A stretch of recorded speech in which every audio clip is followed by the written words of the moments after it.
ہم لوگ بعض اوقات یہ ہوتا ہے کہ ناسمجھی میں کچھ ایسے ایکٹس کرتے ہیں جس پر ہمارا مواخذہ ہو سکتا ہے. اللہ تبارک و تعالیٰ جو ہے وہ ہم سے عفو والا معاملہ کرے. آمین. مجھے آپ سے یہ پوچھنا تھا کیونکہ عید از آل اباؤٹ ہسل اینڈ بسل. ہم لوگ بھاگ دوڑ رہے ہیں, بچوں کو کیری کر رہے ہیں. جو میری ایج والی مدرس ہیں ان کے تو they have to carry their kids, اور ساتھ میں کوکنگ اور ایوری تھنگ. تو اس میں یہ ہوتا ہے کہ ہم لوگوں کے پاس ٹائم نہیں ہوتا ایٹنگ کے لیے, اپنے لیے پراپر بیٹھ کے. بچوں کو بھی فیڈ کر دیا, ہسبینڈ کو, گیسٹ کو, سب کو آپ نے دے دیا. اس کے بعد جو ہے آپ you have to do another thing. پھر اس میں آپ نے ہوتا ہے کہ اپنا کھانا مینیج نہیں ہو رہا, تو آپ چلتے پھرتے ہوئے منہ میں کھجور ڈال رہے ہیں, مٹھائی لے رہے ہیں, کچھ بھی جو ہے وہ آپ منہ میں. تو چلتے پھرتے ہوئے کھانا کھانا جو ہے وہ لائک ہم اپنے بچوں کو بھی منع کرتے ہیں. تو مائی ڈاٹر پوائنٹڈ آؤٹ کہ مما آپ ایسے واک کر رہی ہیں اور کھا رہی ہیں. تو مجھے یہ تھا کہ واقعی ایسا ہے کہ ہم لوگ چلتے پھرتے ہوئے اسپیشلی یہ جو ڈیٹس ہیں یا اس طرح کے نٹس ہیں, یہ تو ہم لوگ چلتے پھرتے ہی کھا رہے ہوتے ہیں. تو اس بارے میں مجھے آپ سے پوچھنا تھا. الحمدللہ دین میں بڑی وسعت ہے.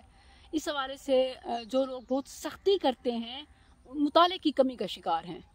اس معاملے میں دین میں بڑی وسعت ہے.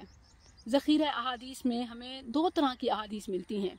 کچھ احادیث میں چلتے پھرتے کھانے کی شدید مذمت ہے, حتیٰ کہ نبی صلی اللہ علیہ وسلم نے ایسے صحابہ کو ڈانٹا اور سختی سے منع کیا. حتیٰ کہ قے کا بھی ذکر آتا ہے کہ آپ نے فرمایا کہ قے کر دو. حتیٰ کہ بعض میں یہ بھی ہے کہ نبی صلی اللہ علیہ وسلم نے فرمایا کیا تم یہ پسند کرتے ہو کہ تمہارے ساتھ ہیر یعنی بلہ کھائے؟ تو آگے سے صحابی نے جواب دیا نہیں, مطلب میرے ساتھ کھانے میں بلہ بھی منہ مارے یہ کبھی بھی پسند نہیں کوئی کرتا. تو آپ نے فرمایا تو اس سے بھی برا یعنی شیطان تمہارا کھانے میں شریک ہوئے, تم پسند کرو گے تو اسے نکال دو. ان میں سے کچھ تو ضعیف ہیں لیکن باقی صحیح بھی ہیں. تو ممنوع کی منع کی احادیث ہیں, لیکن ساتھ ہی اس سے کہیں زیادہ تعداد میں مباح کی یعنی ایسی احادیث بھی ہیں جن میں کھڑے ہو کر پینا, چلتے پھرتے کھانا جائز ہے, اور ایون صحابہ کا, تابعین کا اس پر عمل ہے. تو یہ دونوں یہ کیا ہے؟ اس کی اصل بات یہ ہے کہ محدثین نے, محققین نے, علماء نے اس معاملے میں 2 جواب دیے ہیں. ایک تو یہ کہ جس میں سختی ہے, ممانعت ہے, وہ حکم منسوخ ہے, یعنی یہ سختی پہلے تھی, تہذیب سکھائی گئی, مینر سکھائے گئے, جب سب کو معلوم ہو گئے. اب اگر کوئی ضرورت کے تحت کھا پی لیتا ہے تو اٹس اوکے, کیونکہ صحابہ نے خود رسول اللہ صلی اللہ علیہ وسلم کو کھڑے ہو کر پانی پیتے اور اسی طرح کچھ چلتے پھرتے کھاتے دیکھا. مسانید کے حوالے سے ہے, جو مسند کی کتابیں ہیں احادیث کی. عبداللہ بن عمر رضی اللہ عنہ سے پوچھا گیا تو انہوں نے کہا کہ نشربو قائمن, ہم کھڑے ہو کر پانی پی لیتے تھے, وَنَأْكُلُ وَنَحْنُ نَسْعَى, اور ہم چلتے پھرتے کھا بھی لیتے تھے نبی صلی اللہ علیہ وسلم کے زمانے میں, اور ہمیں منع نہیں کیا جاتا تھا, روکا نہیں جاتا تھا. تو یہ کوئی ممانعت اور سختی نہیں ہے. بلکہ میں نے دیکھا کہ سم ٹائم اگر کسی کلاس میں یا کسی مطلب پبلک میں اگر کہیں سے کوئی بہن کھجور پکڑا دیتی ہے یا گلا خشک کھانسی ہو رہی ہے تو بوتل سے ایک گھونٹ پانی پی لیں, تو فوراً سے ایسے میسیجز آ رہے ہوتے ہیں کہ انہوں نے تو پانی پی لیا اور انہوں نے تو کھڑے ہوئے. تو ایسی سختی دین میں نہیں ہے. بلکہ ابھی تھوڑی دیر پہلے میں نے ایک آیت پڑھی, یأکلون ویتمتعون, کافروں کے بارے میں آ رہا ہے کہ وہ جانوروں جیسا کھاتے پیتے ہیں. بعض مفسرین نے وہاں بھی کیا چونکہ جانور کھڑے ہو کے کھاتے پیتے ہیں, سو کھڑے ہو کر کھانا پینا یہ جانوروں کی طرح ہے اور یہ الاؤ نہیں ہے. انہوں نے بالکل اس معاملے کو نہیں سمجھا. یہاں تو بات کفار کی ہو رہی ہے ان دس سینس کہ وہ زندگی کو ویسے گزارتے ہیں جیسے جانور گزارتے ہیں, نہ کہ مومنوں کے کھڑے ہو کر کھانے پر پابندی کی. سو یہ ایک ہی آیت سے.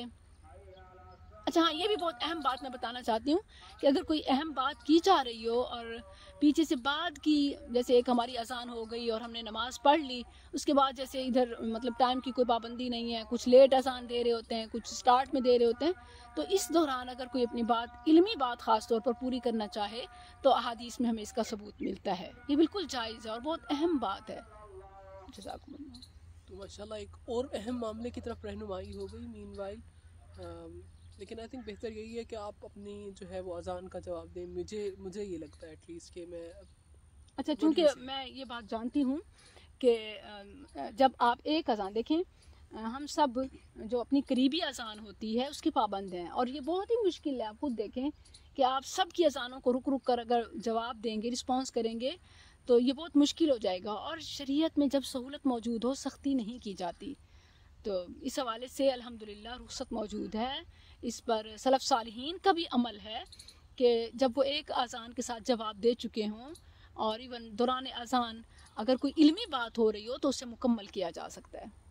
آئی تھنک پریفریبل یہی ہے کہ ہماری گورنمنٹ کو چاہیے کہ اذان کی ٹائمنگ کو اسٹینڈرڈائز کر دے, ایک ہی ٹائم میں سب اذانیں ہوں. تو الحمدللہ سعودیہ میں ایسا ہی ہوتا ہے. تو یہاں پر بھی اگر یہ ایکٹ جو ہے وہ نافذ ہو جائے تو آئی تھنک بہت آسانی ہو جائے گی. بالکل ایسے ہے. باقی اذان کا احترام تو ڈیفینیٹلی جیسے ہی آپ اذان سنتے ہیں تو وہ ایک ریفلیکسولی بلٹ ہوا ہوا ہے کہ آپ انٹرنلی اسٹارٹ ہو جاتے ہیں, جیسے آپ کو موقع ملتا ہے اذان کا جواب بھی دیتے ہیں. اور باقی جو ہے وہ اہتمام آپ سب لوگ کرتے ہیں. اسپیشلی ہماری جو سوسائٹی ہے اس میں عورتیں جو ہے وہ سروں پہ دوپٹہ رکھ لیتی ہیں. ہاں یہ بھی بہت ایک اہم پوائنٹ ہے کہ ادروائز کوئی پتہ نہیں ہوتا, لیکن اذان کے لیے سمجھتے ہیں کہ اگر ڈیورنگ اذان سر پہ دوپٹہ نہ ہوا تو شیطان پیشاب کر دے گا اور پتہ نہیں کیا کیا مکس اس حوالے سے کنیکٹڈ ہے. جو جن میں دین کی کمی ہے وہ ان کو میں نے دیکھا ہے کہ وہ لوگ ایسے کر رہے ہوتے اور پھر اذان ہوتے ہی اتار کے پھینک دیتی ہیں. یہ کتنا بڑا جوک ہے نا, آپ دیکھیں. یہ ہمارے لیے فیمیلز کے لیے ویسے بھی عام روٹین میں بھی دوپٹہ بہت زیادہ فضیلت والا عمل ہے. ہاں بالکل کور رکھنا, لیکن اگر اپنے کام کاج اسی طرح باتھ روم, اچھا باتھ روم میں وضو کرتے ہوئے سمجھتی ہیں کہ سر پہ مسٹ ہو, اس کے بغیر سسٹرز پوچھ رہی ہوتی ہیں کہ شاید وضو ہی نہیں ہوتا, حالانکہ ایسی کوئی بات نہیں ہے. جو سر کا ڈھانپنا ہے عورت کے حجاب کے لیے, یعنی غیر محرم کے سامنے آنا اس حوالے سے سختی سے منع ہے, ممانعت ہے. یا ایھا النبی قل لازواجک وبناتک ونساء المؤمنین یدنین علیہن من جلابیبہن. اور اسی طرح نماز کے لیے بالغ عورت بچی کے لیے دوپٹہ مسٹ ہے, شرط ہے. اور اسی طرح پردے وغیرہ کے لیے, لیکن اس کے علاوہ شرط نہیں ہے. ہاں افضل فضیلت والا ہے. تو اسی سے یہ بات بھی سمجھ لیں کہ پریفریبلی افضل اولا اعلیٰ یہی ہے کہ آپ بیٹھ کر کھائیں اور اسی طرح بیٹھ کر پئیں.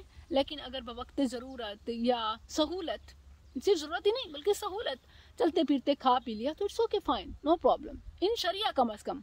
اور اس کے بعد بھی اگر کسی کو پرابلم ہو تو پھر اللہ اسے سہولت دے.